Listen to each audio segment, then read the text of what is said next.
Hi, I'm John Papola, and you're listening to the Emergent Order podcast.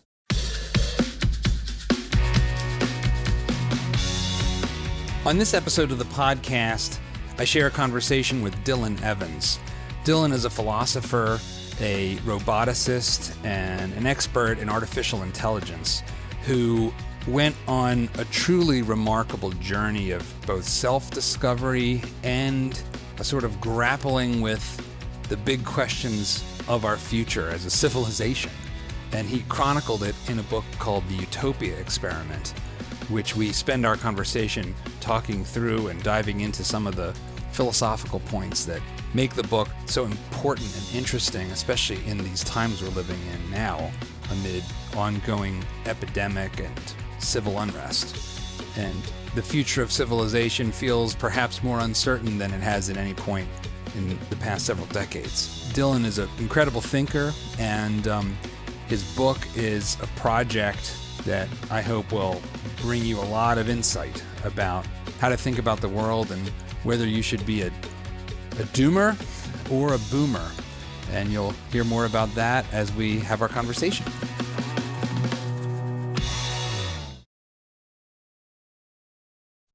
So, I can't remember how we first got introduced. I think it might have been through our mutual friend, Max Borders. It was maybe either through Max or through one of the other Voice and Exit crowd. Yes, so this is back in 2014. Somehow we get connected and I hear about this experience that you had gone through, which it was an encapsulation of some of the things I care about the most, which is grappling with this tension between a belief in a sort of futile, disastrous future, the sort of doom and gloom types, and a kind of cornucopian belief that we're heading towards a better and better future, the kind of Matt Ridley rational optimist types. And right. I've always thought myself as a rational optimist, and just I've gotten more so. I think the data supports that. But I've always been fascinated by the allure of catastrophe. And so you had an experience that encapsulated all those things in a personal way that turned your life upside down.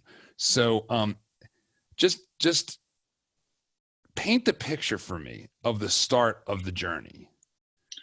Right. So I guess it kind of goes back to when I was working in AI. I was working in one of the best robotics labs in the UK, the Bristol Robotics Lab. And I was working in the area of humanoid robotics, artificial emotion synthesis, emotion recognition, trying to construct sort of the kind of artificial companions that I thought would be part of our future. And, it was great fun. I was really excited, like playing with really expensive toys. And then I got invited to go to Mexico to give a series of talks on robotics. And it was while I was there that after I'd given my talks, I took some time off and went to visit some of the Mayan ruins in the Yucatan Peninsula.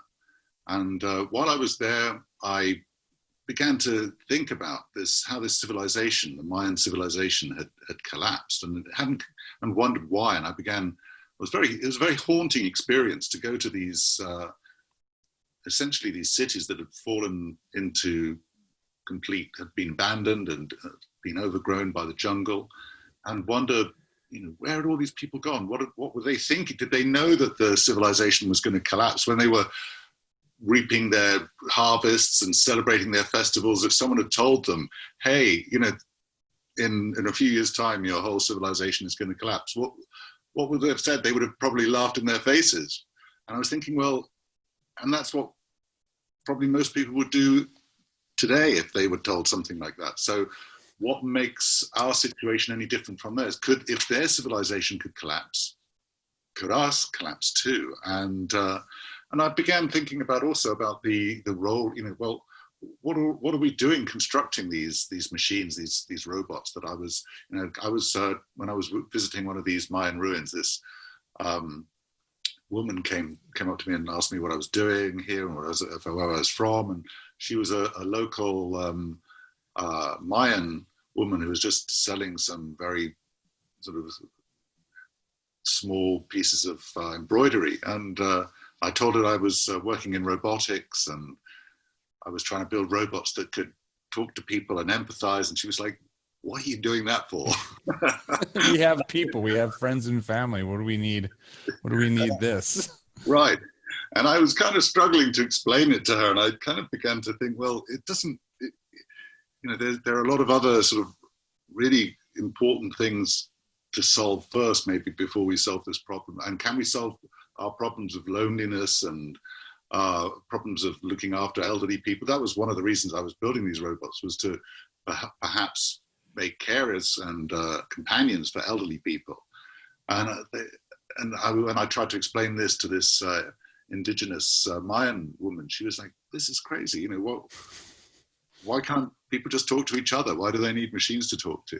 And it's a kind of it's a very basic point, but it did sort of come home particularly strongly because our worlds were just so completely different that I began to sort of question my own a bit. And so when I got back to the UK, I began sort of reading up on civilizational collapse. I'd thought a little bit about this before, but I began to delve into it more deeply. And I guess that's how the journey started. So I want to take a couple steps back, because how you end up in an advanced robotics lab is an interesting prequel to your story. Right. And so how do you, because I know, you come up with Nick Bostrom and some of these very interesting people that are in this artificial intelligence space.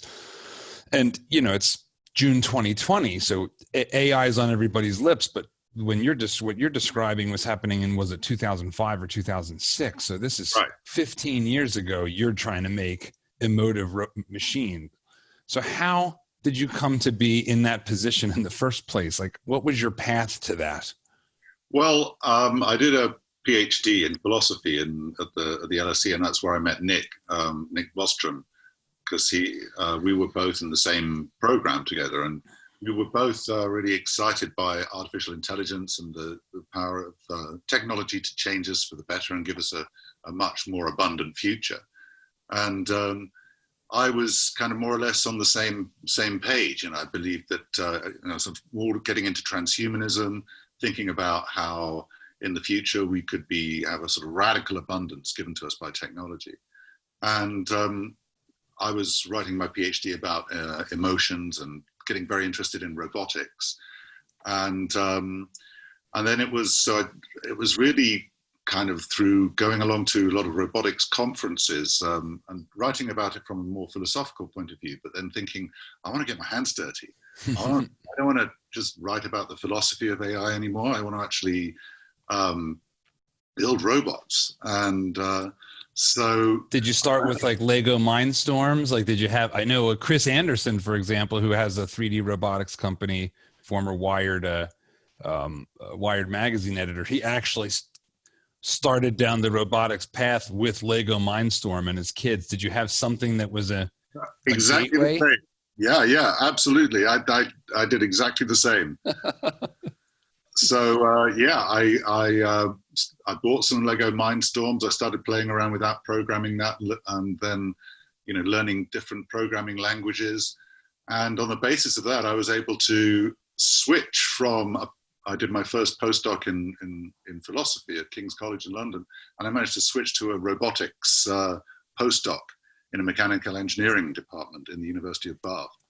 Okay. And I kind of blagged my way into that, and then I spent the next year and a half learning what I should have known when I started, really. But and on the basis of that, I then got a job teaching robotics in Bristol. So what did AI look like at this time, because I feel like we've crossed a threshold. Maybe it's the deep learning, like the depth of the machine learning neural networks. My knowledge of this is pretty thin. It's probably a little bit above the average reader of TechCrunch. So, what did this look like when you were engaged in this? Because I don't think we had some of the things at that time that we now take for granted, like the natural language processing that's underneath like Siri and Alexa. I don't think so. No. So what did it look like?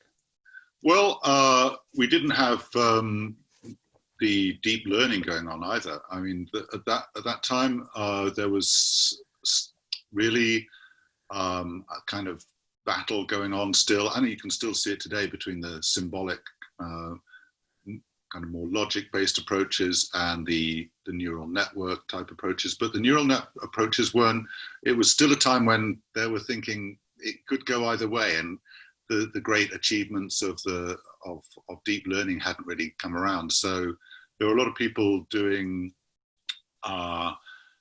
some still coding in Lisp and doing kind of production systems and rule-based systems in robotics.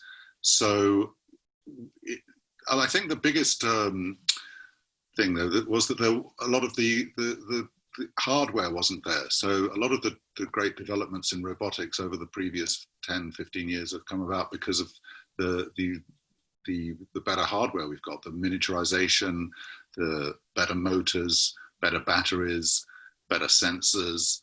And when you put all that together, with the machine learning, then you get something which is a lot more capable than the stuff that we were playing around with there. I mean, for example, the kind of synthetic heads that we were working with as well, all the materials, they were, the motors were bulky, the skin didn't bunch and wrinkle in the right way, the sensors integration wasn't very smooth, or it was very clunky. So I think a lot of the stuff that we can do today, it was there in sort of seed form, but it was really, it was a sense of, are we going to get this in the next 5 years, or is this going to take another 20 years? For somebody who isn't familiar with these terms, you said you sort of referred to these two strategies or approaches: symbolic rules versus neural nets or deep learning. Can you just sort of like, I'm an undergrad that's jumped into your class. It's day one. Lay those two things out for me. What are you talking about? Right. So with the symbolic approach to AI, you work with explicit representation. So you work with concepts that you and I can pretty much understand, like a red ball or pick up the can, and you program the computer with these explicit representations. So you're working with something that you understand and is transparent when you're writing the code. So there's no kind of mystery about what's going on under the hood, if you like. Mm-hmm. You've sort of laid it all out in very explicit terms. Whereas with the neural nets, you don't really know what's going on. All you're doing there is you're coding a set of sort of imaginary or virtual neurons. So you're programming the computer to act as if it had kind of neurons, but you don't really know what the neurons are doing. You just explain you just program the computer to make these neurons work as if they were real or sort of toy neurons, and then you set it loose on the training data, and you don't really know why or what it's doing. That when you get the input and you get the output, and everything in between is kind of like a black box. So you can't really look inside it. The way I've come to understand a lot of the things that are both interesting and somewhat also sometimes creepy in the current state of these neural nets is that they're kind of pattern recognition systems. Right. But they write rules for the pattern that they recognize in a language we don't understand. So they create a kind of rule of, oh, okay, here's what a face looks like, but we don't really know what that is, what that description really, it is like kind of a black box, as opposed to a face has eyes and a nose and a mouth, and here's the ranges of possible locations for them. And if they're outside those ranges, it's maybe not a person, maybe it's a cow or something else with the eyes on the side. Would you say that's kind of a one way to think about that's a good example, because so if you're looking at this from a sort of more symbolic perspective, you would have a bit of a subroutine for recognizing eyes, and you'd know what that was doing. And then you'd have a subroutine for maybe looking at the relationship between the eyes and the mouth, and you'd have an edge detector first, and then you gradually build up from the edges. You'd build up a kind of map of the facial features, and then you'd categorize them. And so you'd know exactly, you could then look at what the computer's doing. You can say, okay, now it's recognized the eyes, and it's sort of linking these to this mouth in this particular way. Whereas, with the neural network, I'm simplifying a bit, because in fact, in most systems, you do actually have a hybrid of both the sort of symbolic and the neural nets. But in some pure neural net situation, you would just feed it the face, and you just train it on millions and millions of exposures to different faces and non-faces, and you tell it when it's doing it correctly and when it's not doing it correctly, and then on the basis of that, it somehow works out what a face is and what a face isn't, but on the basis of a set of mathematical functions which you don't really understand, and which you cannot sort of decode into and break down in the way that you can with the symbolic systems. And then it seems like there's this next step that's happened now, because I know like facial recognition attempts go way back, but so now you have this the GANs, the generative adversarial networks, right, where you show the software millions of images of faces. Maybe you've made sure the face is always in the same position or something, so it helps it along. Then you ask it to start generating original faces, right, and then you take its original randomized face creations and feed it back to itself to say, hey, is this a face? And that's my understanding of how these work, and basically keep doing that until the faces it generates passes its own test. Is that a fair description of how those work? That's right. So you've got essentially two neural networks kind of in competition with one another. So you have one which is generating the different new original faces and trying to fool the other one into trying to present it with things that are faces but which it will not recognize as a face, and vice versa. And the other network is trying to not be fooled. And so they kind of riff off each other in a kind of arms race. And the idea is that the discriminating neural network gets better and better and better as the other one tries to fool it in increasingly complex ways. So you're back in the UK. This level of technology doesn't exist yet, but you're working in this space where, I mean, was there awareness of neural net type? So this was still. Neural nets go back to way back to the 70s and before, even with the perceptron. So there are neural nets, but they're just, they're not deep neural networks in the way that they are today. They have just a few layers, whereas the deep neural networks today can have dozens and dozens of layers. So that's what makes them deep, is the number of layers they have, whereas in those days, they'd be pretty simple compared to today. And that's partly a function of the of the much greater availability of computing, of just raw compute that we have today. Whereas, just the sheer firepower that we can bring to bear on those systems. Whereas just simulating a neural network back in 2005, it was hard enough with just a few layers.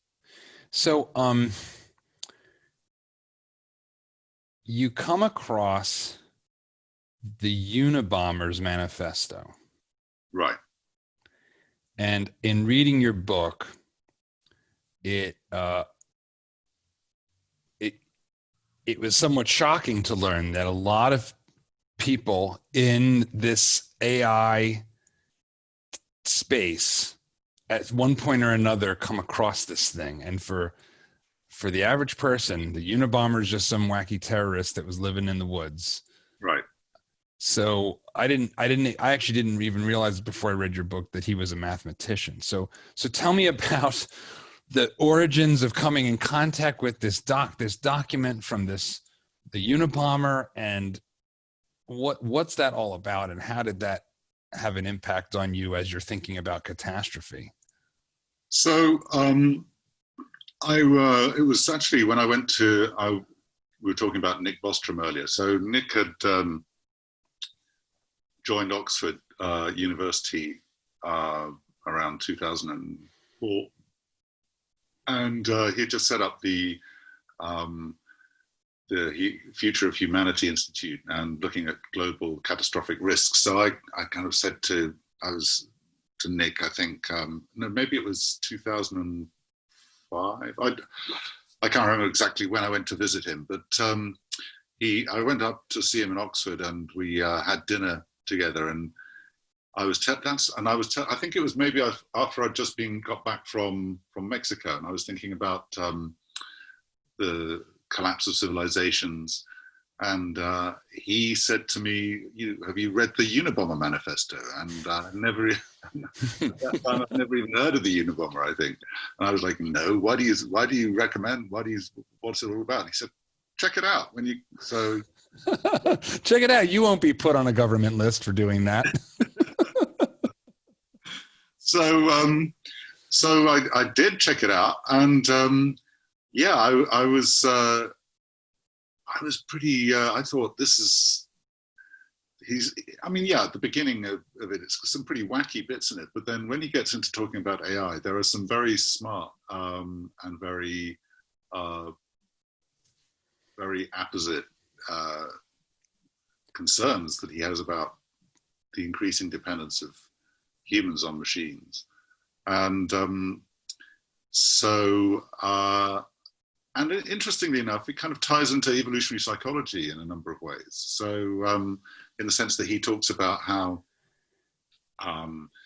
people have this need to feel in control of their surroundings, something he calls the power process, and how that is, we feel deprived of that in today's society because we don't really know what's going on most of the time. We see a tiny part of we only know how to do a very few things, but we do know how to do them in a very specialized way.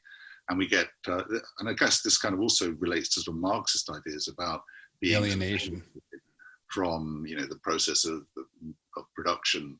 And so the whole bunch of ideas, but it's specifically about my worries about AI, that did begin to sort of go, let's say it set me thinking, and maybe there were a lot of other things going around in my head at the time as well, but the Unabomber somehow managed to infiltrate my thinking. Was there something, what was he foretelling in that? Was he laying out a Terminator Skynet future? What was the?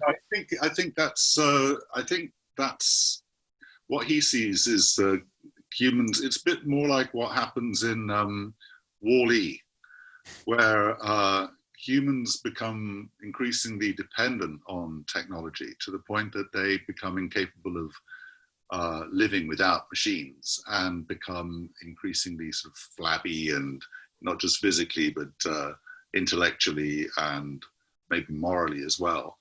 And we get into a position where we can't we can't really do much for ourselves anymore.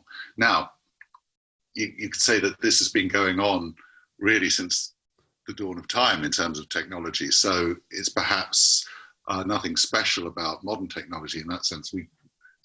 I now think very differently. So what if we couldn't switch off the computers? That's just the way we are. That's the position we've ended up in. But at the time I was thinking, yeah, this somehow deprives us of our kind of humanity and our kind of ability to take the world in our own hands and create our own fate. So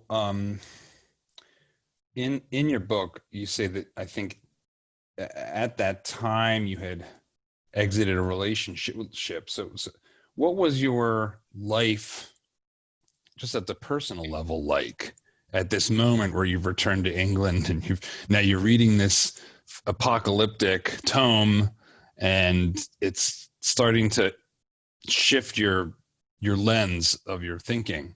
Like was there stuff going on in your life at the time that, and this is also maybe this is the kind of question that I think probably now in retrospect you might have a different kind of clarity than you might have had at the time. But take me back to that moment. Like, what was happening?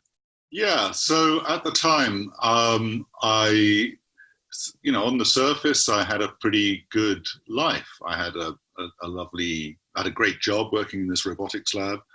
I had a lovely house in a very traditional part of the UK, a very sort of little village, very quaint. And I had just split up with my girlfriend, so I was feeling a bit sore. But in many other ways, I think but I just wasn't. There was something lacking. I felt there's something really missing here. Maybe it was just an early midlife crisis, but I think that's an easy sort of glib phrase that can kind of doesn't really necessarily conjure up a lot. I mean, so yeah, superficially all going well, but there was something gnawing at me from the inside, and I think these worries about where AI was going and the worries about where our civilization was heading, and was it as stable and robust as it seemed,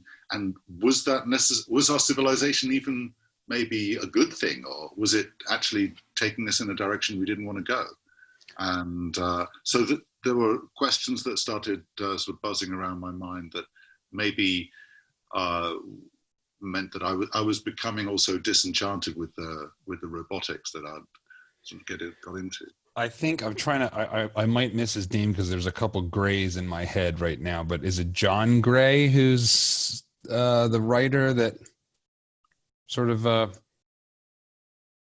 questions whether we've really made any meaningful progress in modern civilization?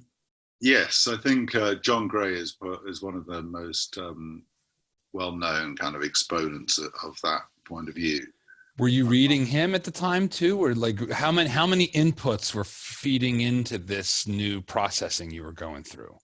I wasn't reading John Gray at the time, but I have read him a lot since, and I think he definitely sort of captures that kind of worldview, which I was sort of being sucked into. Another thing I was reading, apart from, I was reading Jared Diamond about the collapse of civilizations. I was reading Martin Rees about he talks about, is this our final century or not? Yeah.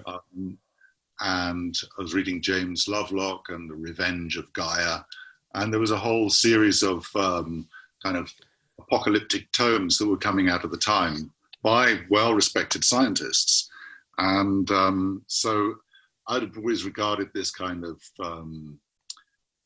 these kind of questions before as rather kind of eccentric and crazy. So I guess seeing these books coming out by pretty respected scientists and meant that perhaps I allowed myself to think, well, maybe there is a point to this, and you don't have to be just a guy walking around with a big placard saying the end of the world is nigh to actually take these questions seriously.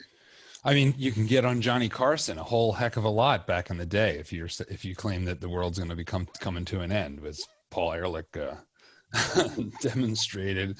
There's something. What do you think is? There is a. I know psychologists call it catastrophizing, and it's like a cognitive distortion that we overplay in our minds things that. The worst possible outcome of a scenario, no matter the likelihood, that it weighs more heavily in our minds. What's your sense or understanding of why that's so alluring? Because it clearly is. I mean, it's apocalyptic movies is an entire genre. It's a genre I love, even as an optimist. And there's a lot more people out there that are, they're not. Some of them are wearing the placard, but some are just out there believing that we have 12 years to survive civilization, or we're doomed in one way or another. There's a lot of doomers out there. Right. Why do you think that is? I think there's something about the thrill of fear, and it makes people feel important. To feel that they're living at the end of history, or that they are witnessing cataclysmic important events, and that there's also something that once you start thinking about these things, once you start entertaining the possibility of it, you begin to play it over in your mind. You start thinking it's more likely. Just because the more you think about anything, the more likely you think that thing is. Also, it gives people a sense of danger and a sense of excitement, which I think is just what a lot of people feel before the COVID-19 was lacking from their lives. People in wartime used to feel that the very danger gave meaning to their lives, and a lot of people felt that was lacking. When peace came, people were very happy, but then a year or two later, a lot of the people felt that life was kind of a bit grey compared to what it was during the war. I'm trying to remember the source of this, but I remember a recent conversation or podcast I was listening to with another author had pointed to this phenomenon, and actually, I don't know if it was suicide rates or it might have been suicide rates, that during wartime suicides are actually at an all-time low. Right. And very counter. You would expect the cataclysm of existential threat like World War II would make that, but you wouldn't think that would be the outcome. You'd think that people would be terrified and ready to leave this horrible world behind, and instead the opposite happens. Yeah, there's something about I think deaths of despair. Suicide is often related to feeling a sense of meaninglessness. Whereas if you're in a big world-changing, earth-shattering event, what you don't have is a lack of meaning. Right. So much of this has such strong echoes right now with what we're going through. But I want to stay on the path of the linear path in the past. So you're soaking in all these books, these eco-catastrophists and scientists and mathematicians charting a course to doom. And so you hatch a plan. So tell me about that plan. Right. When is it originated? And how does it start to become a thing that you end up actually doing? So, thinking about how the civilizations in the past had collapsed and how people survived that, I began to think, well, what would happen if our civilization, our modern technological civilization collapsed, and how would the people today survive it? And in a strange way, people living in places like Mexico, Guatemala, in the rural areas, it wouldn't be such a wrench to them because they're already living in very sort of simple ways, which are they produce a lot of their own food, and a lot of their day-to-day necessaries for survival is something that they can manufacture. So if the whole system of supply and demand, global supply chains break down, they are in a slightly better position to deal with that. Whereas for people who are living in a highly complex industrial society, who are completely dependent on these global supply chains to bring them their food and to bring them their clothes and to provide all the other necessary means for day survival, how would they cope if those supply chains broke down? And if they had to kind of go back to producing their own food, would they even be able to be in a position to do that? So I began to think, well, I wonder, why don't we do an experiment? Why don't we see how people would survive? And that's where the idea for the Utopia experiment came. So, let's paint the picture of what you imagine the experiment would be like, and like, you know, before it starts. Right. Because I know you put up a web page and start to invite people, but sort of what was the kind of alpha version in your head? So in my head, there was a kind of, I thought it would be a kind of a simulation, but in real life. So rather than just play acting it or sitting back and sort of kind of role playing, if you like, why don't we get people in a real situation where we really do have to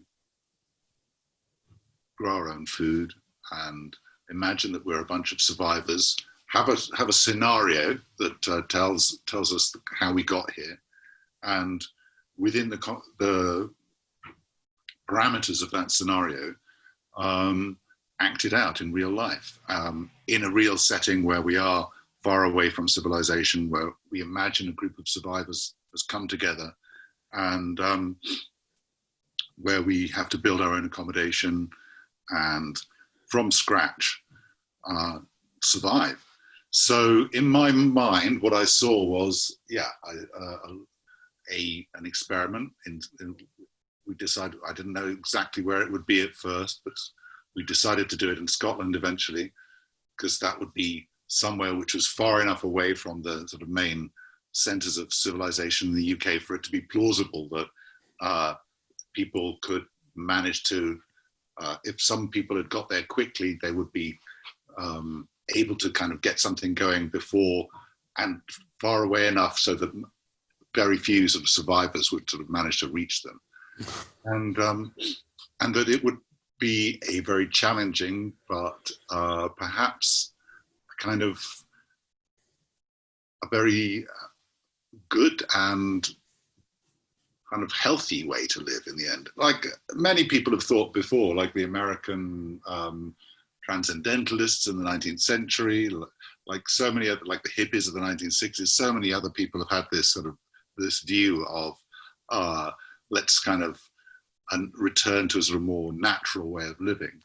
But I guess it's the whole movement that sprung out of the movie Avatar, where people were painting themselves blue because it's right. sort of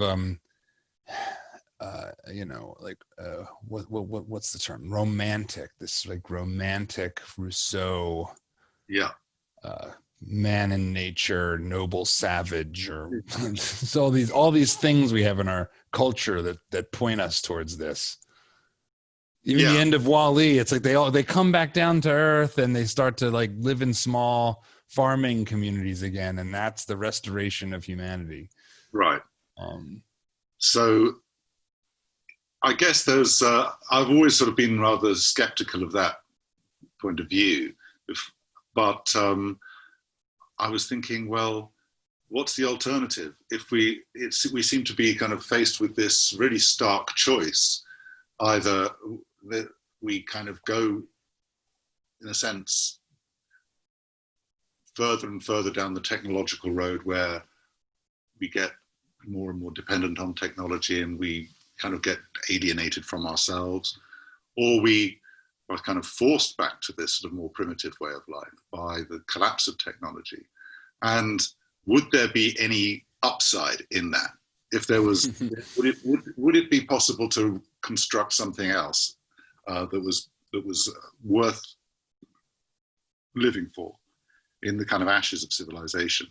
And it was sort of, I guess, a very romantic kind of point of view and very romantic notion, but also something that was, tempered by the sort of the collapse of civilization sort of narrative around it that I thought might push people to be more collaborative than they would be in a situation where they didn't really have to work together to survive. So you set out for Scotland. Remind me now, Adam as a character comes into your life pretty much as the first person that's on this new journey with you. How did you meet this character? Just describe this character for people who are hearing this for the first time, because he's really something else. Yeah. So Adam was when I had set up this web page to call for volunteers to join me in this experiment. One of the first people who got in touch with me was this guy called Adam, who was when he contacted me. He had been living in a community, an intentional community in the west of England, and he came to visit me at the robotics lab where I was working, and he looked a little eccentric when he came, but I think compared to when I saw him later on and he actually came to join the experiment, I think, in hindsight, he'd toned himself down quite a bit. And he seemed to be, he had a gray beard. He had he wasn't wearing his cowboy hat at the time. Later on, he would tend to wear a cowboy hat and some sort of leather breeches over some cycling shorts, or cycling shorts over the leather breeches. It depends what day he was, and wrapped in this British Airways blanket. This was his image later on. At that time, he was dressed a little bit more sensibly, and he'd been living in this community where they built all their own accommodation, and where he had a wealth of knowledge about how to build yurts, for example, these sort of Mongolian structures that are used by the indigenous people in Mongolia and they can be very good at surviving the winter, very cold winters, and providing great sort of insulated sleeping spaces for people. He knew how to construct all the other sort of elements for building a community. And so he kind of convinced me that he would be a very valuable addition to the community. And so I stupidly maybe, or enthusiastically, or naively said, "Great, come along." And he turned out to be one of the craziest guys there. But actually, looking back on it, what a great character, and it wouldn't have been the same without him. Were you at that point thinking, well, I'm embarking on a heterodox experiment, to put it mildly, so I should just gird myself for a motley cast of characters that are going to volunteer? Or had you readied yourself and said, because of all the people to come to you first, in the book and of the people the characters, as you just said, he is by far the most colorful.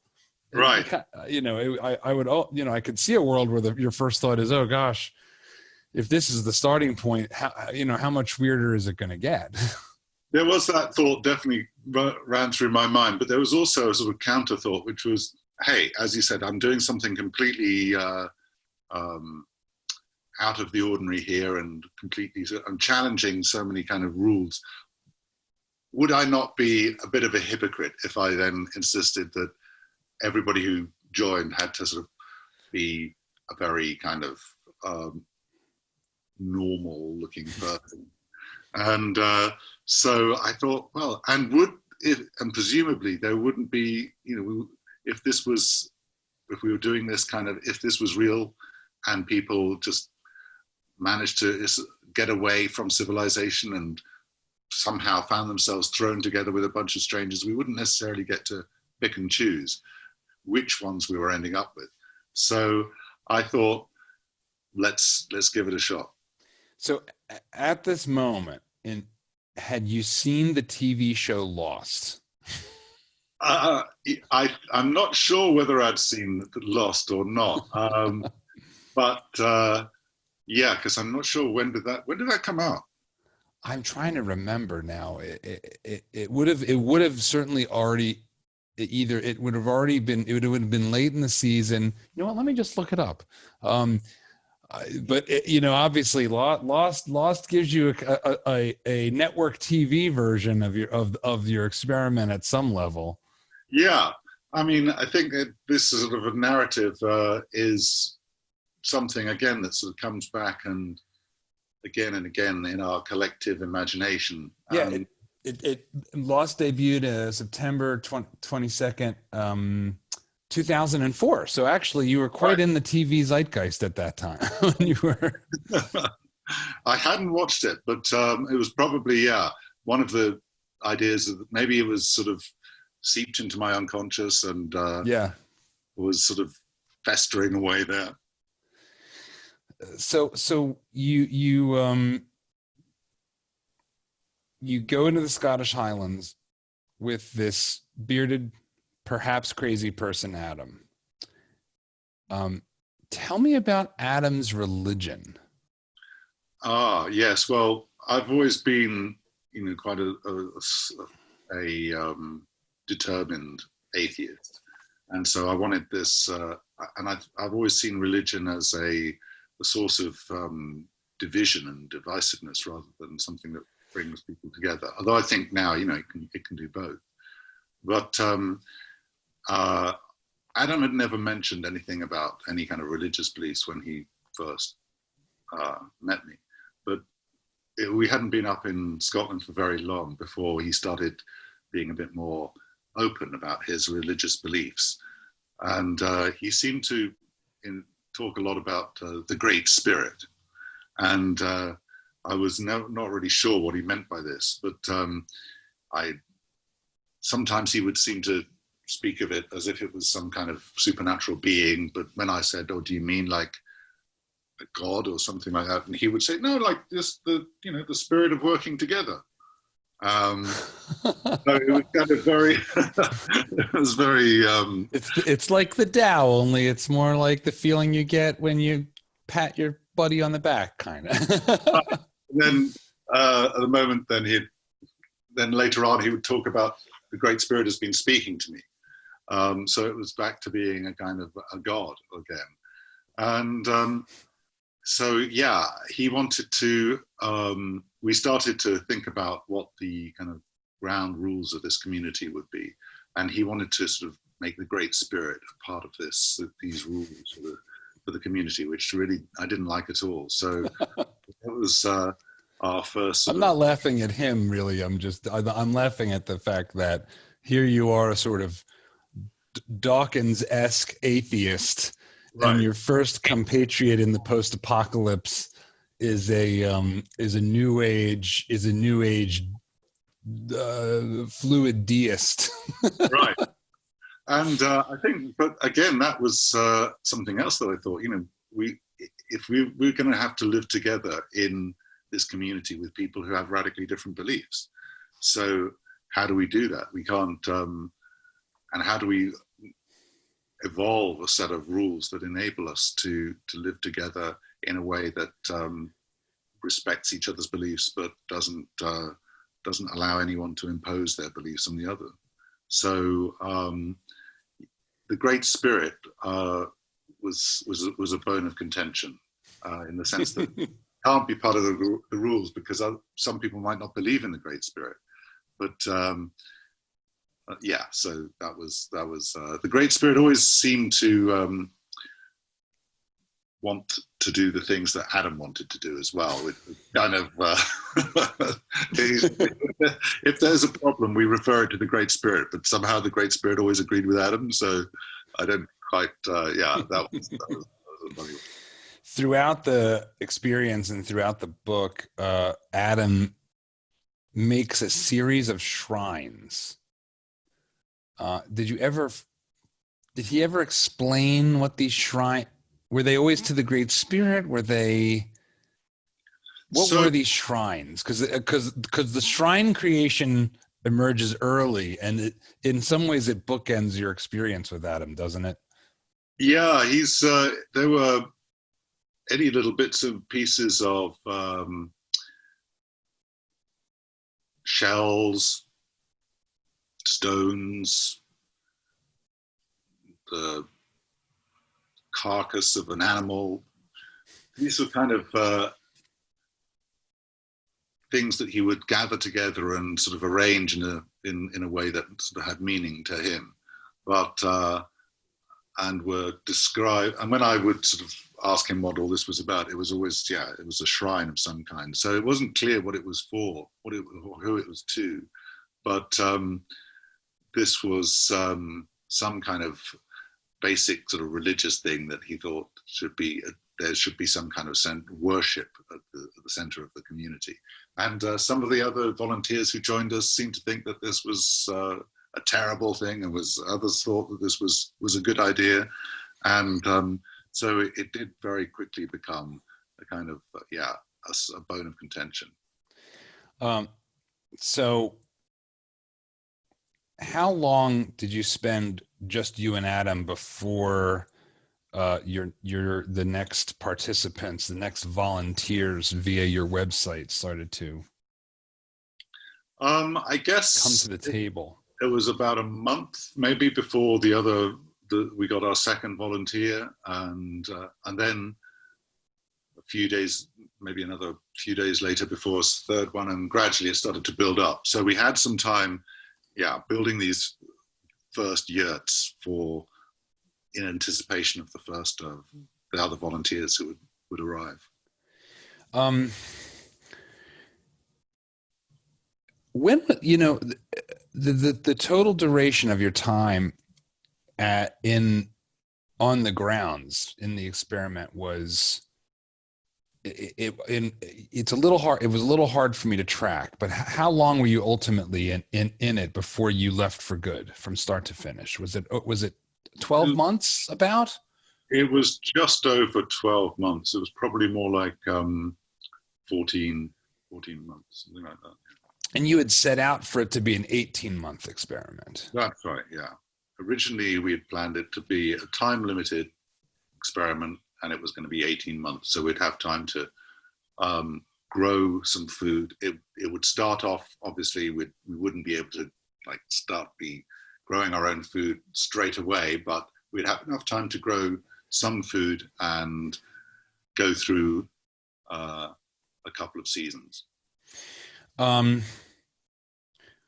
What was the high point? When in that cycle did you feel the most like this was either pointing away towards the truth or just filling you with a sense of purpose and meaning and eudaimonia? So, oh, this is how we're meant to live. This is fantastic. Like when did that high point happen? Because the low point is very low. So I guess throughout the first 4 or 5 months, I was on a complete high, and looking back on it, I do wonder whether I was sort of just already quite living on another planet kind of thing.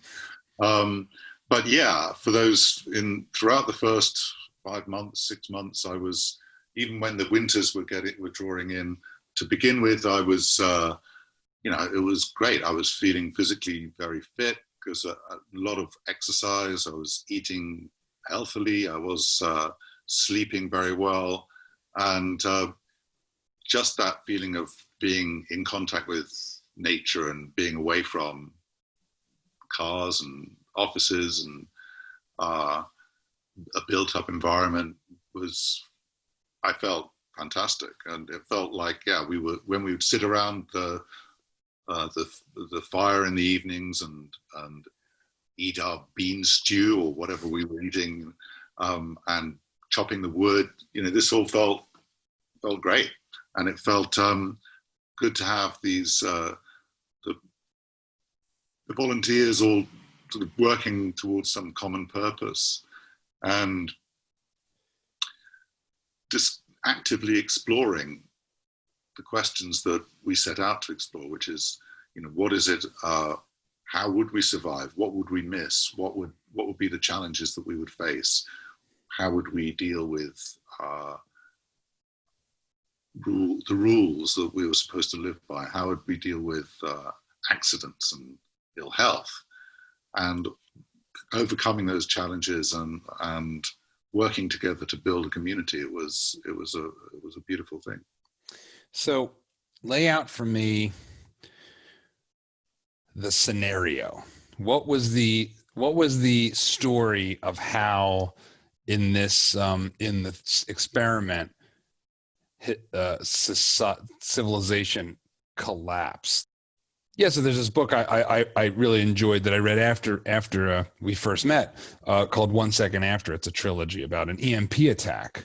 Mm-hmm. And so in whether or not it would work this way, it was sort of plausible that the collapse would come pretty quickly there. If you have no electricity, the grid is down, cars don't work, you get in trouble real fast. I was in the blackout in New York City back in, I forget if it was maybe 2003 or 4. I forget exactly when, but 3 days in, it was like, oh, okay, 3 more days.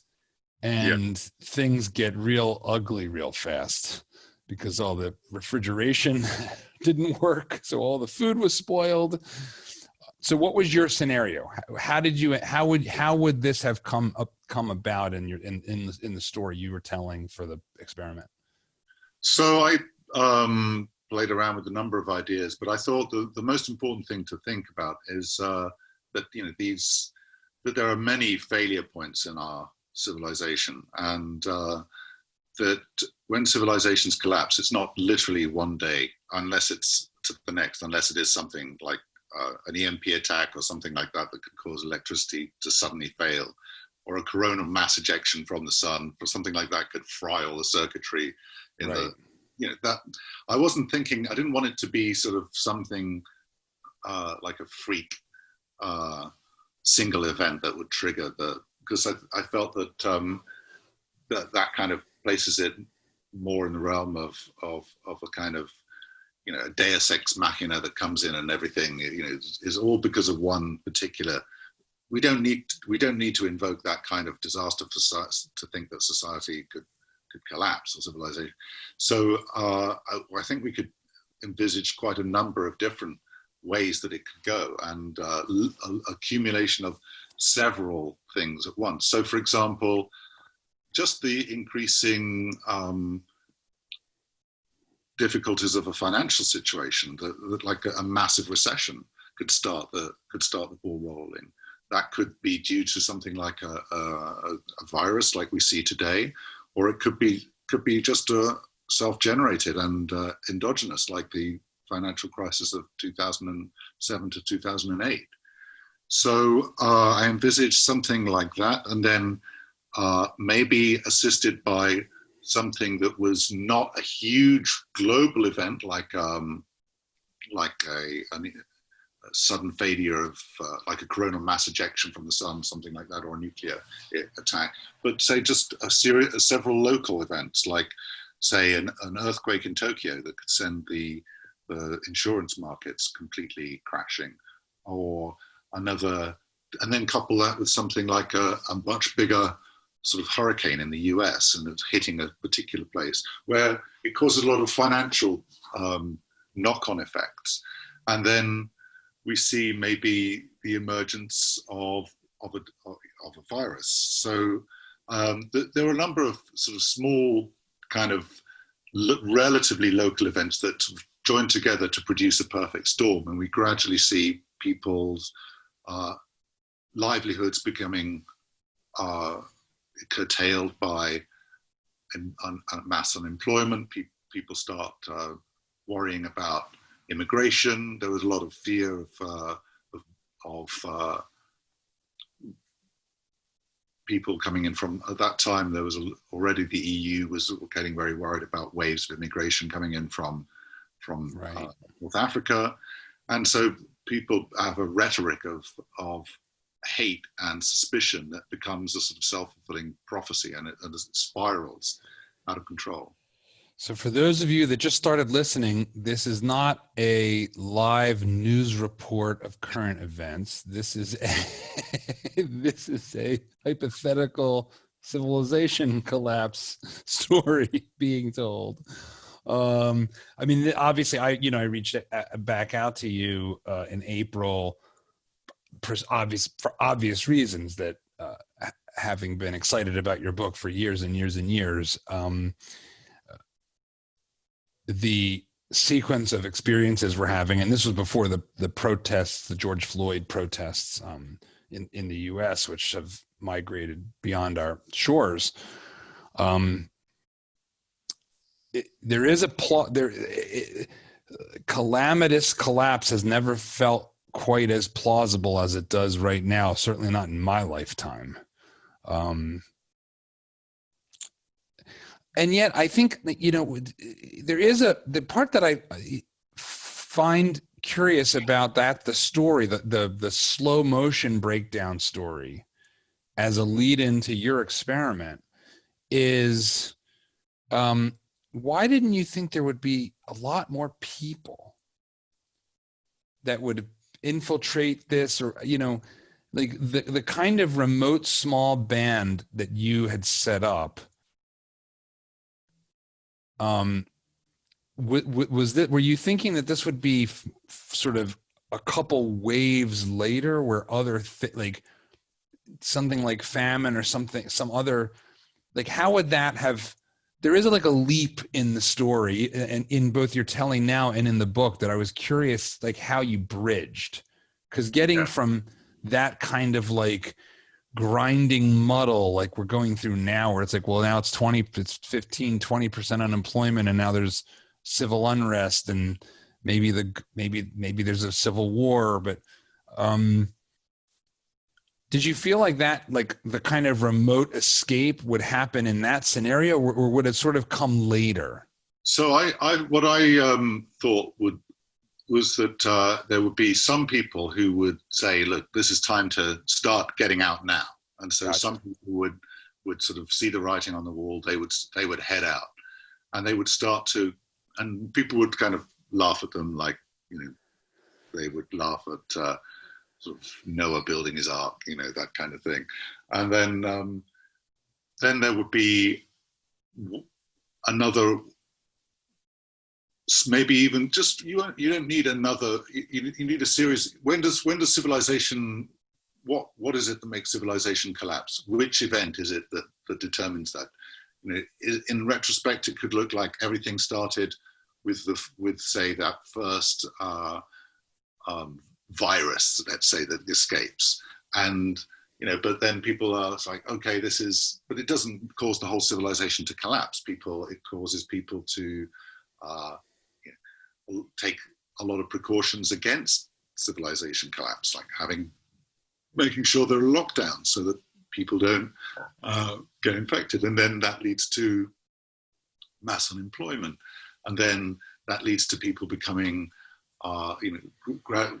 governments pouring lots of money into the economy and then running out of money, and then there's civil unrest, and then there's some other event that happened. Maybe, for example, because world leaders are jockeying for power, and that they decide to people think China thinks that the US has taken its eye off the ball because they were so worried about coronavirus that they can interfere in Taiwan or something like that. And then suddenly we've got an eruption of a local conflict. And then which one is the actual event that triggers society to collapse? Eventually there's some point where the resources of society are spread so thin that we only need one more thing, whatever it is, whether it's another conflict here or another natural disaster there, or a disease there, for the supply chains to finally snap. And it's when the supply chains snap, I guess, that is the real panic sets in. So with the current situation, supply chains have held up pretty well so far, and that's pretty amazing.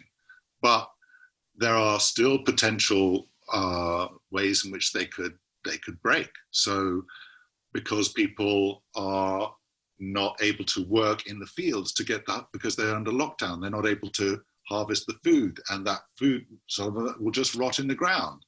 And then there's a lot of ships still sailing the ocean at the moment, laden with iPhones and other kind of that have been out there for 3 months, and people haven't finished the cruise. So there's a lot of, people don't say don't have a lot of resilience built into our system because we've gone for a sort of hyper efficient supply chain, but there's still a relatively large amount of resilience. Yeah, like I've heard this called buffer stocks. Right. So there's a whole range of buffers and stuff that are built in, but eventually, if you put the stress system under enough stress, if enough small things go wrong in succession, then eventually the supply chains break down. You can't supply the food to people, and that's when the real crisis happens, when there's no food left. So I want to come back to this, but I'm going to save the turn towards a feeling where you are today towards the end of our conversation. So now you're 5-6 months in. You've had this return to the land invigoration. You have these people who are coming around you in common cause.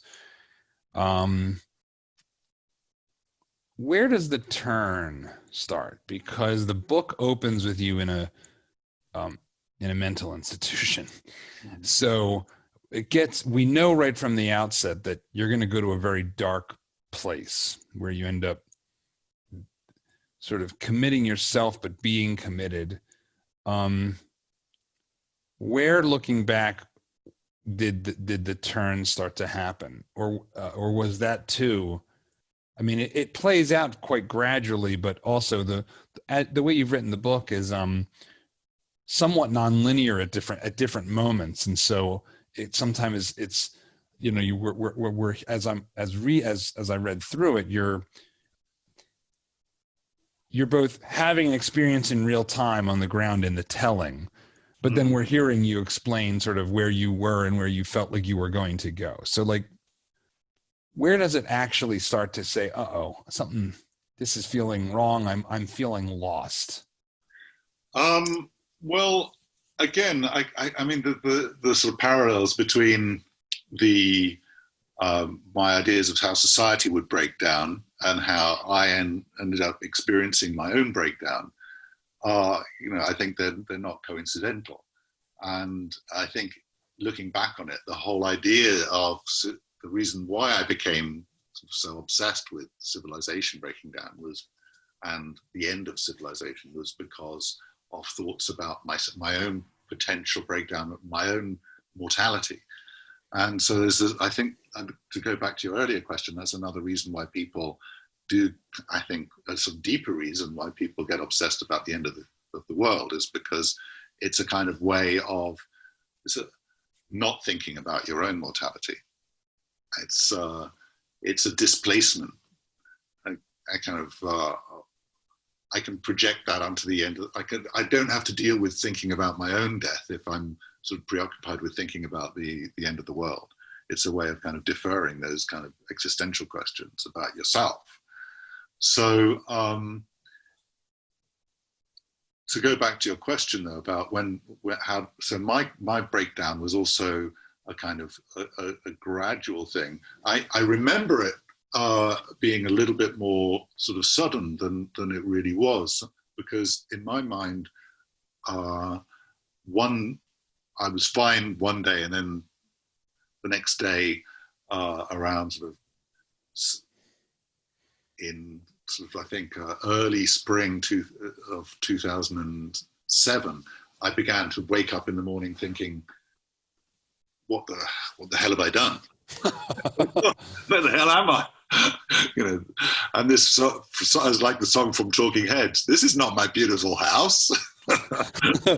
Well, and just to back up for a second, just explain the sacrifices you made to make this Utopia experiment real, because we didn't cover that, but it's the pressure cooker you put yourself in as a result of that was quite extraordinary.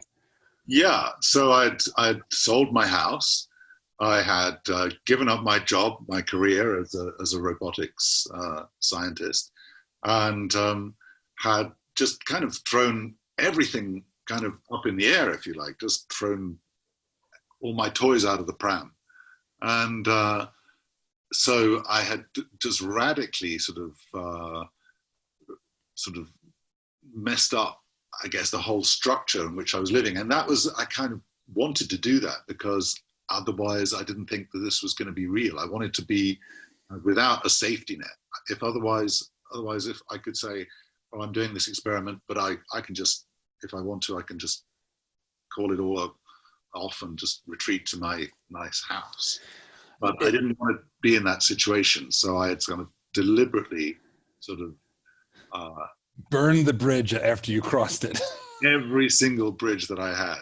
And so that was part of a liberating thing as well. It felt great, to do that. But I think looking back on it, that was also maybe the beginning of my mental illness in a way. It was that really that when I started sort of going down and plunging into a sort of depression in the Utopia experiment, that in a sense, although that felt very bad and felt like in a way that was the beginning of my illness, in a way that was perhaps the beginning of my recovery, and the kind of the madness, if you like, had started long before that, in the whole desire to just throw everything up in the air and abandon the kind of structures of civilization and throw myself on this sort of rather strange adventure.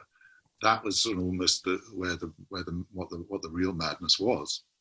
I mean, it's an understandable, if you're taking it as seriously as you took it, I couldn't help but think about how I taught my son how to swim. Mm-hmm. And I remember being in the shallow end of the pool, and I think he was maybe four or five, maybe even younger than that. And he was paddling along, but I would look under and I would see him tapping his foot along the bottom. And it was clear, like, I don't think that's going to work. And so I threw him in the deep end. Mm-hmm. And very quickly he figured it out. He wasn't instantly swimming, but he kept himself up in a way. And then he screamed like, "Daddy, Daddy!" And I went and got him. But there is a necessity as the mother of invention quality that I think for at least many people or most people brings out untold capabilities. Sometimes it doesn't. Sometimes it breaks us. But it can unlock our potential. Right. So I wanted to be in that situation. I wanted to throw myself into the deep end, and I did. And then for a while I was swimming fantastically, and it's a bit like those cartoon characters, that they kind of like when they walk off the edge of a cliff and it's fine until they look down, and then they kind of like they like plummet downwards. I was fine until I looked down, and then I kind of realized that there was nothing that was holding me up, and so I guess, and that's it almost like I was hypercharged with a kind of like manic energy for the first 6 or 7 months. And I just kind of ran off the edge of this cliff thinking, hey, it's great, I'm not falling at the moment. And then around sort of February, I think it was, of 2007, that it began to dawn on me, and I began to think. I remember waking up one morning in the year, very early in the morning, and looking around me, and there's there was Adam, I think, snoring in one corner, and I think just before this, he had sort of suspended this bird's skull from the sort of the center of the yurt, and it was sort of twisting above me in the breeze, and I was like, "What the hell have I done, man?" I can just imagine the shot of you staring at the twisting skull.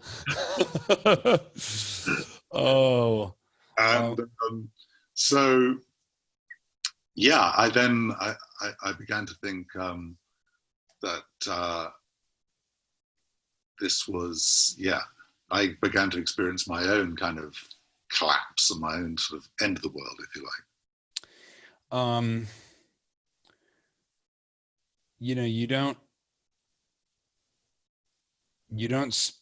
You have some friends that surround you at different points, and the land that you are using is a friend's property. Recount for me, sort of tell me about the people who were with you through this, not as volunteers but as friends, and as and some mild benefactors in one sense or another, like who were there for you, or at least were there as a check on seeing your progress or your regress. Right. So there was Romy, who was an old friend from university, and it was her brother's land. Her brother was a farmer in the Highlands, Scottish Highlands, and he had a lot of land, and there was some sort of rather rugged land that he owned that wasn't, part of the farm, strictly speaking, which is where we did the experiment. And so Romy was there sort of in the background, very much sort of, helping us with some of the elements of the practical elements of the project. And she was very good close friend who was sort of seeing this sort of my kind of breakdown and sort of thinking, I guess she sort of thought that she felt a bit powerless, really didn't know what to do. And I think she didn't really believe that I was cracking up to start with. There was a friend of mine who came to visit for a while, Angus, who was very practical and who, again, was sort of could see that something was going wrong with me, but didn't really kind of know what. And there was Bo, who was my girlfriend, who I'd started going out with just as I was beginning to conceive of the experiment, who I'd sort of tempted up to Scotland, and who I then thought that I'd originally conceived of doing this experiment on my own, and then fell in love with Bo and thought, well, maybe it would be good to have, if there was a couple at the center of this experiment. And so Adam and Eve of the New World. Exactly. I think there's sort of grandiose ideas of kind of this sort of this couple at the center of this experiment was definitely part of my kind of mindset at the time. And so, yeah, there were, as well as the volunteers, there were, people that knew me and who did try to provide some kind of support for me as I was sort of spiraling downwards. You don't, we had a little bit of an exchange about this. You don't go into much detail about your relationship with Bo, other than that it does happen that she stays in a cottage near the property where you're building the little community. Is there any more you're able to talk about what that relationship was like? So it ends abruptly in the book. Yeah. You come back and you have a conversation that ends the relationship, but you actually got married. Yeah. So in the initial sort of flush of excitement with the project, I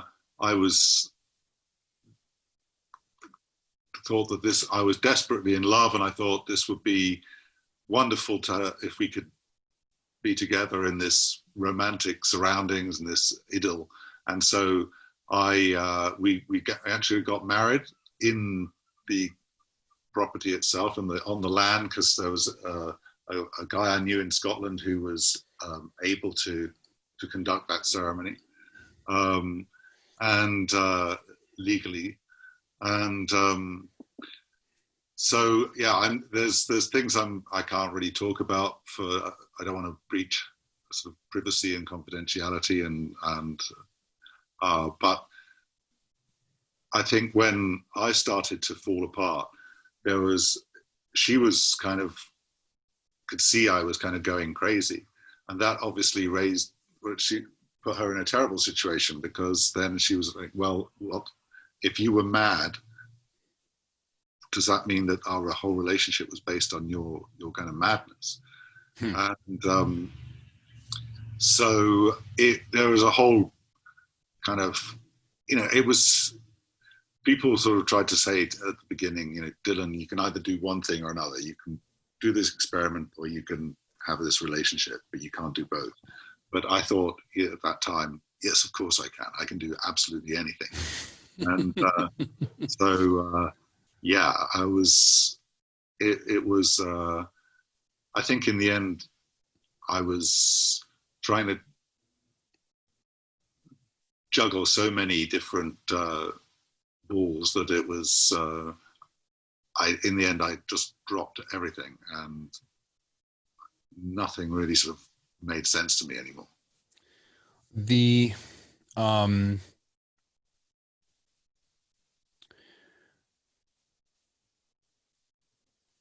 As you're going through this process, this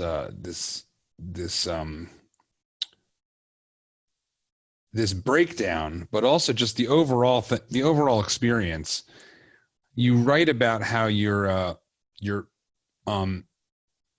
explicitly trying to avoid becoming a cult leader. Right. Right. Did it happen anyway? So I think when I conceived of the idea for the experiment, I thought, I don't want there to be any leaders.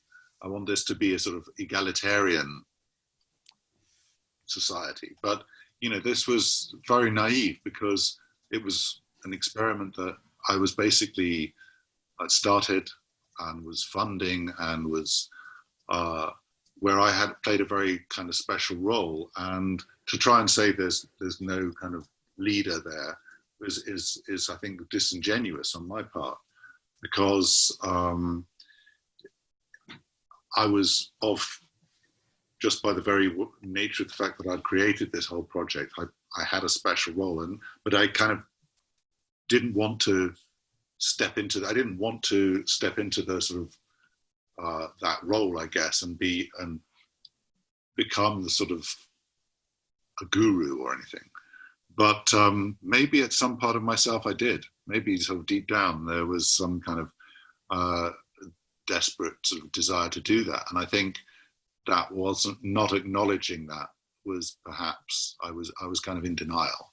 And where would that have been coming from, do you think? Is it a something that, everybody at some level wants to believe they're pretty awesome and has all the answers, or was there something else that you feel like might have been a little more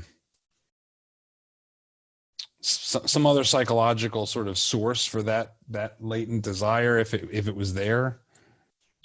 Yeah, I mean, I think perhaps it was, that maybe that I just felt there was some, I think at the time I was really felt sort of so kind of powerful, but maybe deep down I didn't really feel that powerful at all, which was what was I needed some kind of, maybe I was just desperate for some kind of love and adulation, and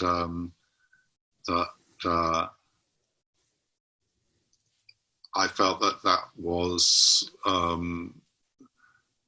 it was some kind of fantasy of omnipotence and narcissism, really, I think, going on there.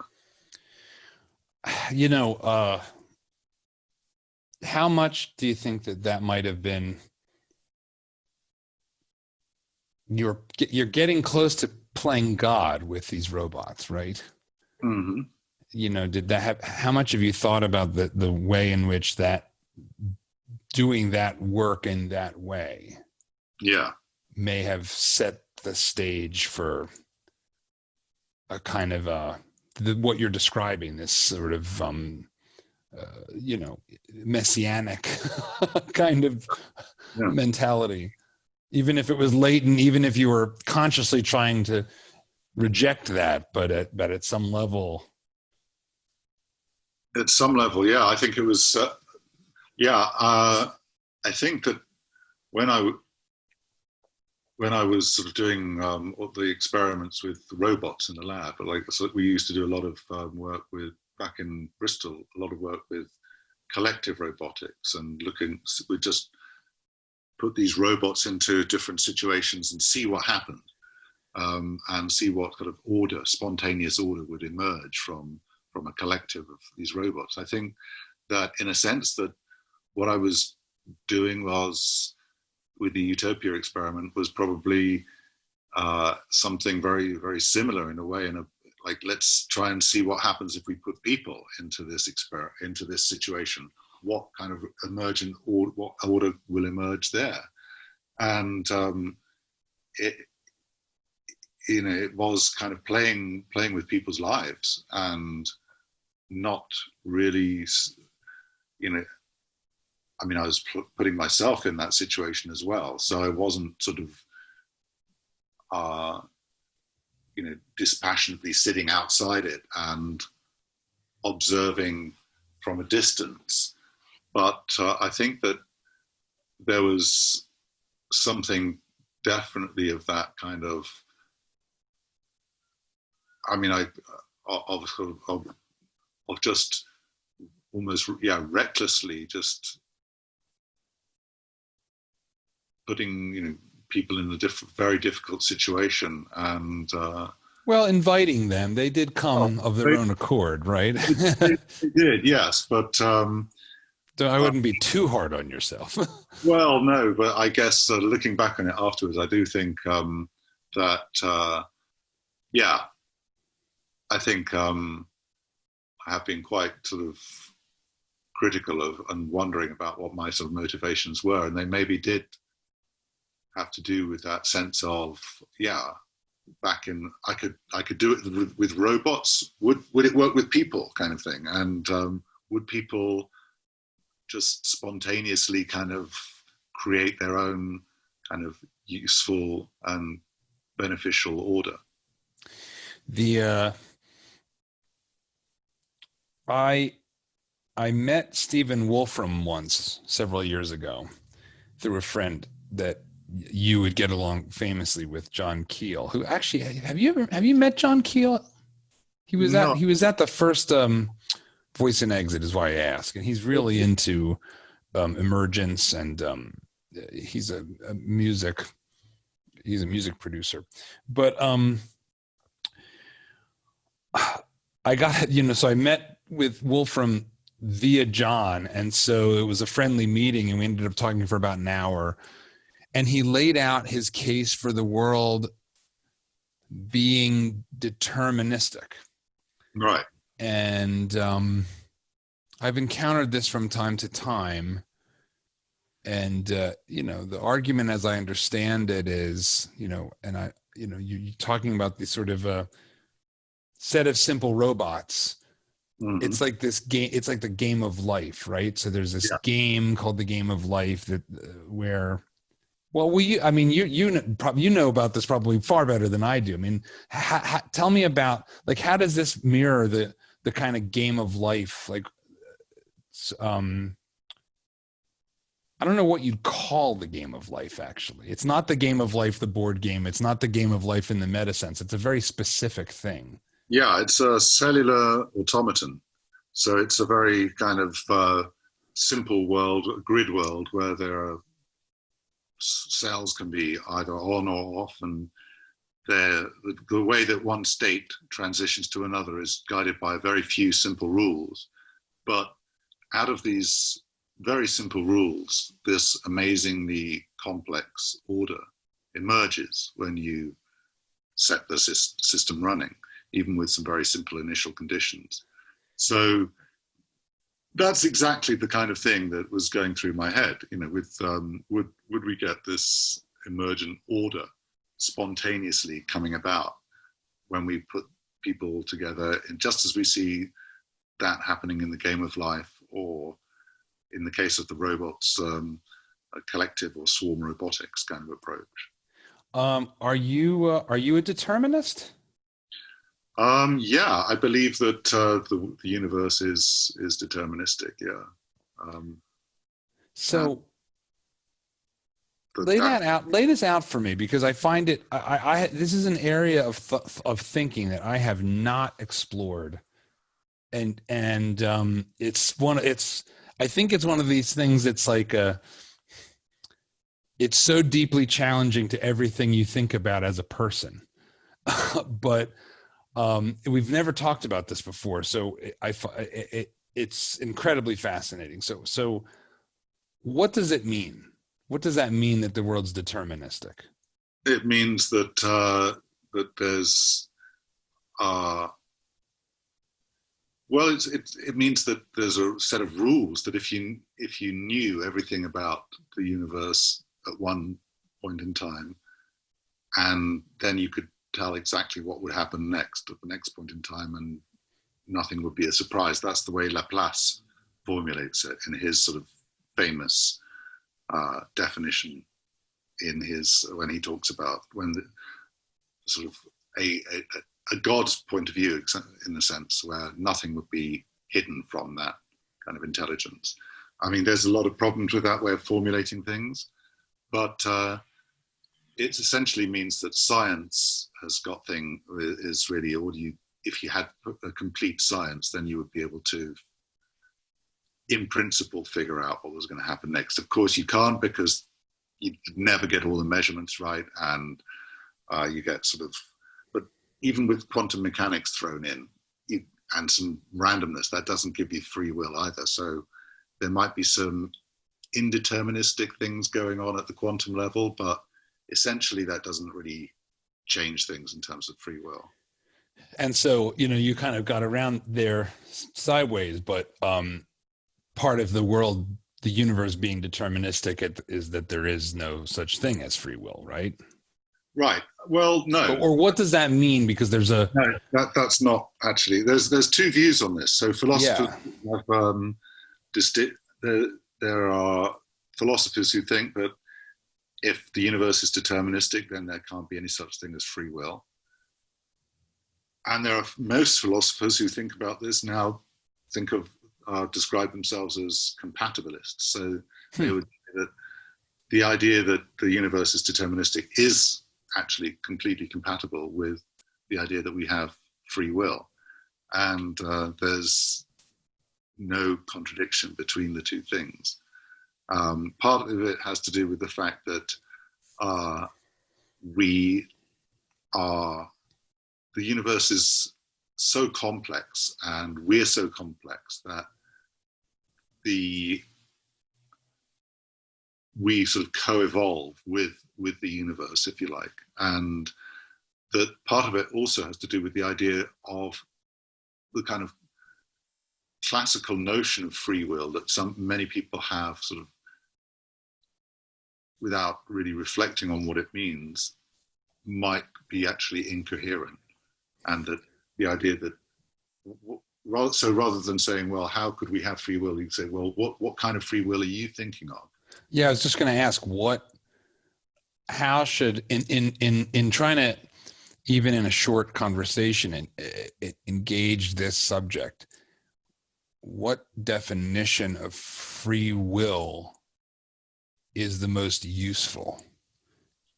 Well, you can do things. Or maybe if there's multiple ones, like what are they? Well, one way to think about it is just that you can do things differently. I can react to the things you're saying and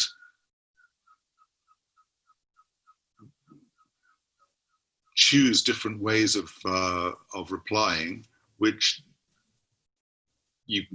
it would be impossible to predict in advance, and which respond intelligently and rationally to the things that I'm being presented with the questions or the comments, and that it's that idea of a sort of rational reaction that I think lies at the heart of what we call free will.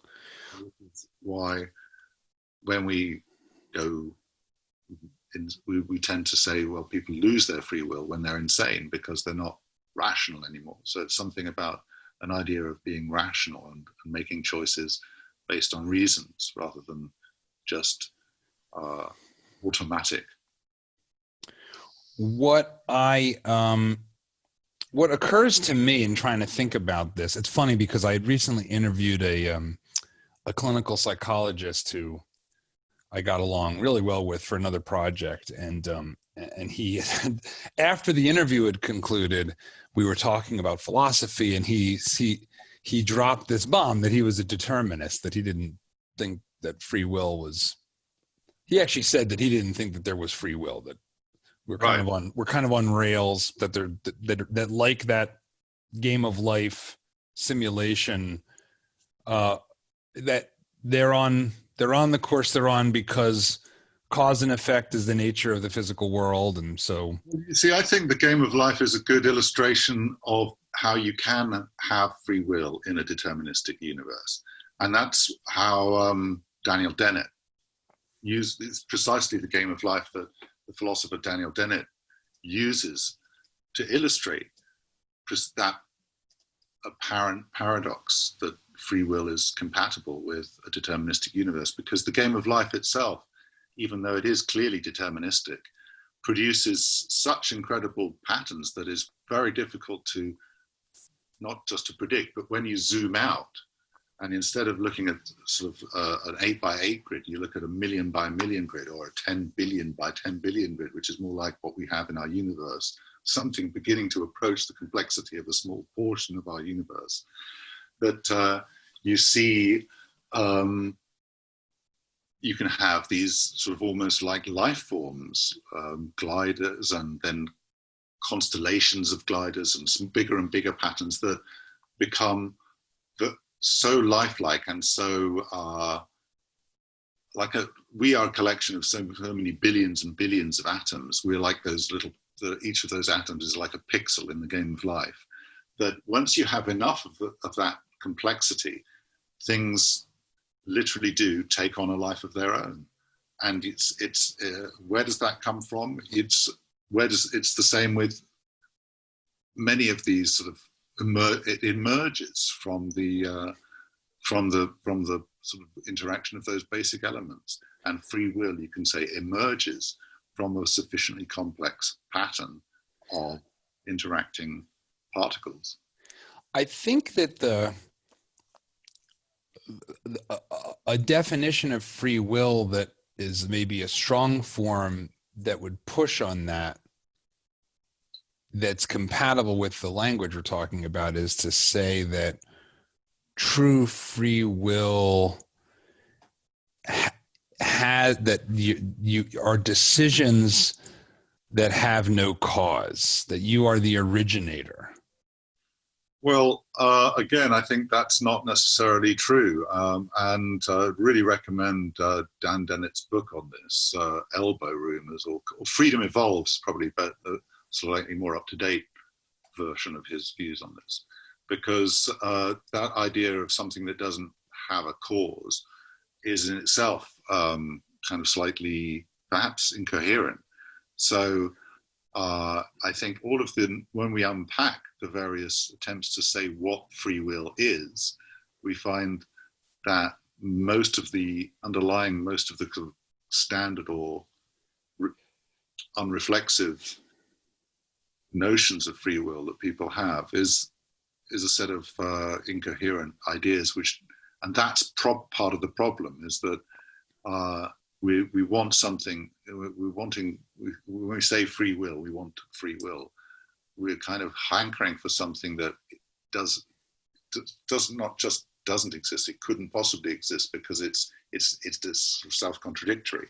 So we have to have a notion of free will which does justice to our experience, and which is not based on a sort of like very abstract metaphysical thoughts, which actually turn out not to make much sense when you analyze them. I mean, we have a sense of agency, and sometimes we lack it, and that's a good basis to start when we think about free will. And sometimes we don't feel that, and that's still, you might say, well, yeah, we might imagine that we have that agency, but we don't really. But what would it mean to not really have that agency when we think we have it? We have to start going down that kind of avenue, rather than thinking about a sort of very transcendental notion of, well, is it an uncaused cause or something like that? Yeah, it reminds me, it rhymes with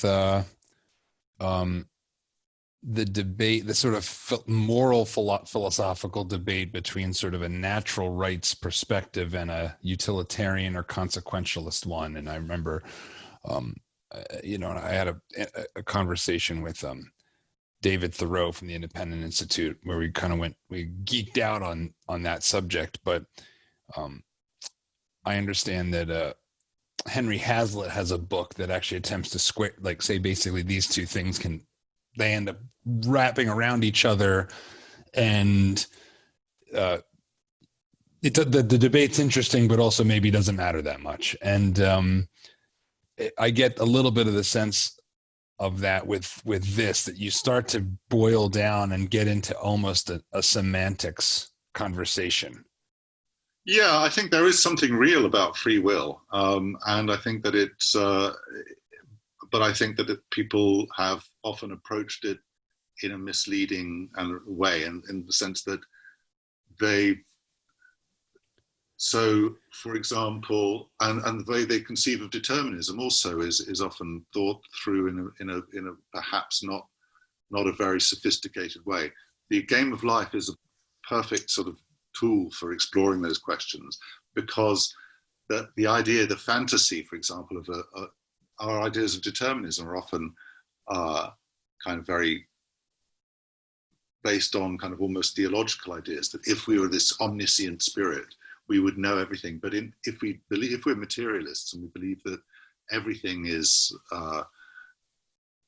constrained by how much compute it can do, how much matter is available to it, then there is no such thing as an omnipotent being, and there's no such way that anyone could physically have all the information available to them in order to make all of the predictions necessary, and there wouldn't be enough time to do it.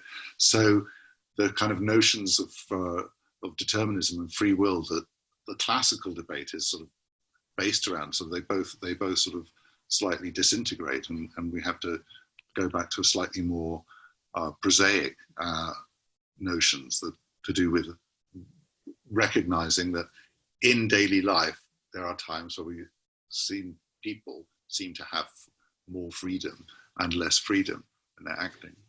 So to jump ahead, which is also to jump to the beginning in the reading of your book, you have a true breakdown. Right. And you end up in a hospital, and that free will becomes fuzzy. So talk to me about that. There's so many. I mean, we could talk for hours, and I think we will in the future. But what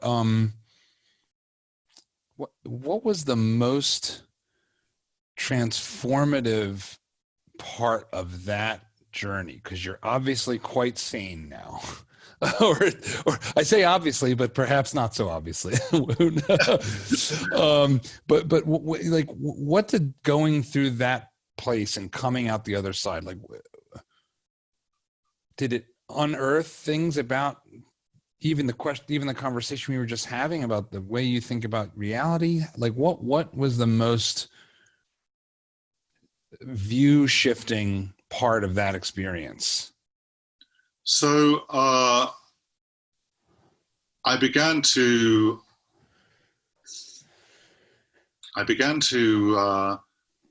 think that the whole experiment was really just a sham, and that there was really, we weren't discovering anything useful about how people would survive, because we weren't growing all our own food as much as we'd hoped. We were still having to buy in supplies, and people were, I began to think that people aren't really taking this, or this is perhaps civilization is not going to collapse, and perhaps that we wouldn't be sort of sitting here sort of happily going about our business. People would be traumatized, and this wasn't really a very realistic simulation after all. And that but as I sort of raised my sort of worries to the other volunteers, I became sort of obvious that the more I was sort of getting skeptical about the whole thing, the more they were really becoming kind of completely convinced that this was a great thing, and perhaps that it was not just a dress rehearsal, perhaps it was real. And that sense of sort of alienation from the other volunteers, in the sense that made me just think that I was were they crazy, or was I crazy, or was this whole experiment just something that was just a completely bad idea right from the start? And I began to feel increasingly suicidal.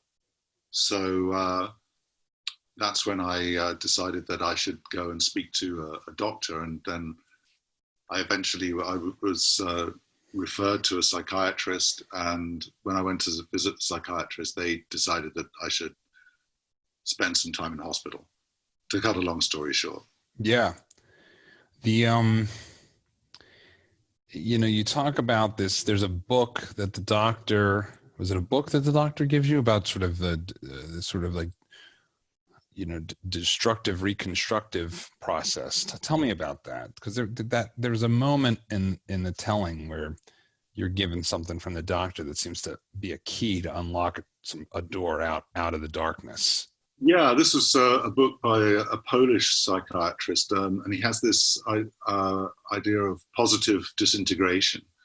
It's the idea that sometimes it's only when the kind of structures that we've built for ourselves, or that have been built for us by the people who brought us up and the society that we've born into, it's only when those structures start to fall apart that we can really begin to construct our own personality ourselves, and take some kind of control, and be the genuine sort of authors of our own worldview, if you like. So when the psychiatrist gave me this book, that was what began to make me think, well, perhaps there's something positive that I can get. I sort of disintegrated myself, and that maybe this was an opportunity to reconstruct something sort of more authentic and stronger in its place. So yeah, that was a very pivotal moment in the hospital, and yes, I think that did help me to reframe my experience in a much more positive way. So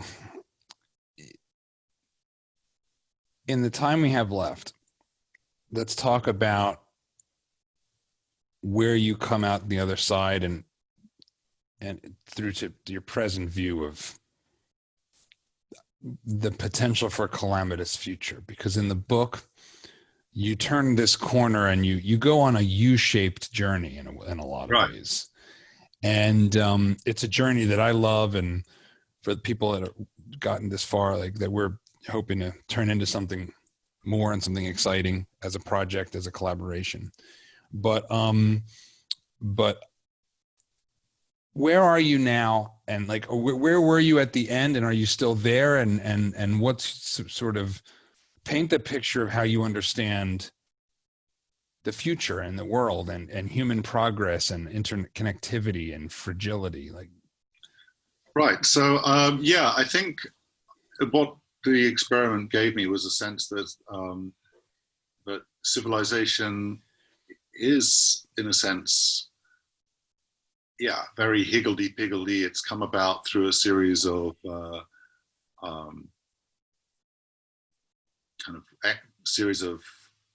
of fortuitous discoveries, accidental experiments, and we've managed to build a set of very flawed institutions, but that those institutions are what really we should celebrate. And rather than wishing to tear them down and reconstruct them differently, we have to sort of work with what we've got and try and preserve it.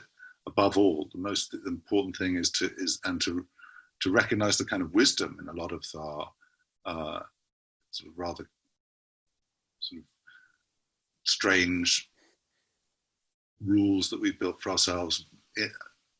Many of our institutions are incredibly flawed, but that they are beautiful and worth preserving. And I think that we are in this sort of, with regard to technology, we are in a sort of we're inseparable now. There's no point in trying to think that we could return to some kind of pre-technological Eden, and that we have to, and that technology is not an unmitigated good, but it's the only way we'll survive and flourish as a species is by wrestling with our own technology and trying to sort of steer it in a good direction rather than allowing it just to dictate our direction forward. So with regard to privacy and sharing data, for example, we're not condemned or bound to sort of fall into some Orwellian world, but that is a risk, but that we can actively shape our future if we really if we wrestle with these issues and collaborate. So I think that I'm much more positive than I obviously during the experiment, but I think that there are real risks, and that the only way that we can deal with them seriously is to take them seriously, prepare for future potential catastrophes, and to embrace this sort of future as rather than trying to sort of wish it away. The in the book, the book, it occasionally takes leaps out to philosophy and references some of the works we've talked about. And towards the end, and to put a button on the storyline part of our conversation. So you ultimately walk away. So just how does the Utopia experiment end? So when I came out of, I was in a hospital for a month or so, and when I came out of the hospital, I decided that to tell everyone that that's it. I went back to the experiment and said, look, that's it, the experiment's over, and it's time for us all to go home. And I just had thought that everyone would say, okay, that's it. But people didn't want to go. So in the end, I had to say, well, this isn't my experiment anymore, in a sense that it already, by this time, it had long become their experiment and not mine. So they renamed it the Phoenix experiment, it was born out of the ashes of the Utopia Experiment. The Utopia Experiment, my part of it was over, and I kind of packed what few possessions I had left into my car and drove away and said goodbye. And that was sort of, I didn't really have anything else to go to at that point. So I stayed with a friend for a while and started applying for jobs. And that was the kind of the beginning of the next chapter of my life.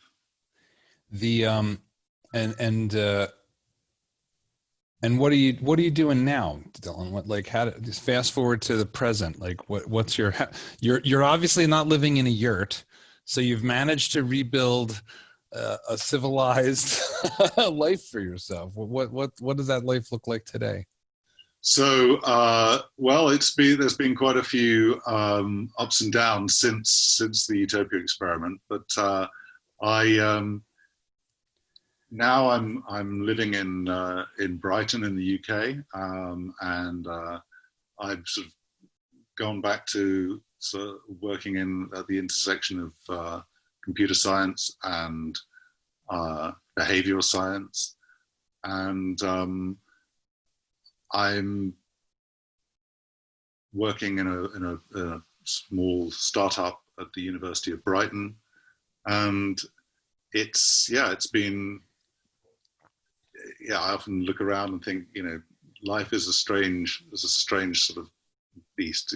How did I end up here? And but somehow I managed to sort of get myself back onto a more sort of standard or normal way of living. But then there's sort of in the back of my mind, there's often a sort of a call to, well, maybe there's some other way of making a big break with everything again. And all the while still echoes in the back of my mind. At the end of the book, or towards the end, as you've come out and you're looking back on things, you reference some writing by Steven Pinker, who is in my canon of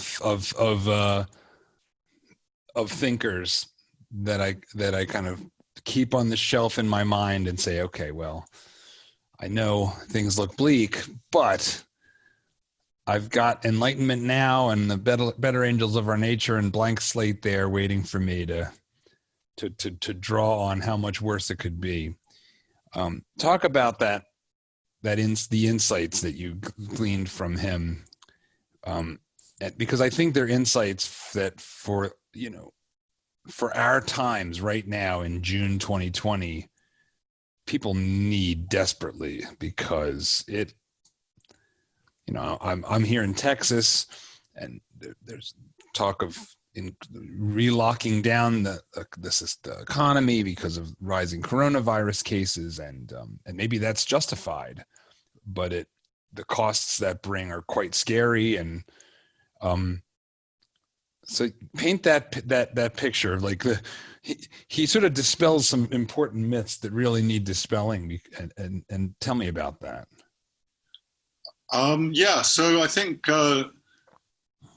as to go back to a term that you used at the beginning of our conversation, the doomers, I kind of just talk about the difference between the doomers and the boomers. And boomer means something different today, but baby boomer, I'm not using it in that sense. I'm using it in the sense of people who believe that in progress, and people who believe that we can have a vastly better future.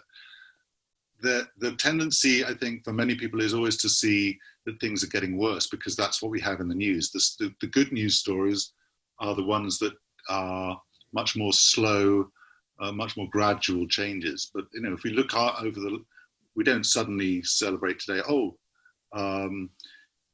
Human life expectancy is so much more than it was, even 100 years ago. That's not something that we read about in the newspapers, because it evolves slowly. But one of the things that Steven Pinker does in his book Enlightenment Now, which many other people have done, Matt Ridley, you mentioned the Rational Optimist, many other writers in that vein have they point out how much better our lives are today than they were at almost any time in the past. So, I mean, even in the last 15, 20 years, China's lifted off, 750 million people out of poverty. And there's progress towards meeting the Millennium Goals. Now, this is a very precarious progress and can be threatened by things like the current epidemic. But that I think in the broader sweep of history, when we zoom out and see things from a sort of more kind of 10,000 meter point of view, then we can see that there have been sort of slow, gradual changes that have made human lives better, and that I think we can still continue to cherish those kind of things and to look forward to a future where things will be not uninterrupted progress, but that we do have a possibly immensely valuable sort of cosmic endowment that can be ours. Well, I think that is a great place. In a world of pessimism, I think there's no better place to end than a glint of optimism, Dylan. Really? I'm excited for our collaboration, and I encourage everybody to grab a copy of the Utopia Experiment. It's both a great story, and it embeds in it what I would say are the most important ideas that we have. How does civilization thrive or die, and how do we grapple with these impulses and these angels of our nature? And I think it's a spectacular interweaving of philosophy and a personal journey, and they weave and they overlap and they mirror and echo each other in ways that make it a great experience and a great read, and much more to come. So I appreciate you taking for me it's now the early afternoon. For you it's the evening. Right. Yeah, it's it's a Friday evening here, and I wish you a good rest of your day as well in Texas. You're in Austin, right? That's right. Yeah, I love Austin. So, all right, Dylan. Well, have a beer and have a great weekend, and we'll speak to you soon. Okay, thanks, John. Thanks a lot.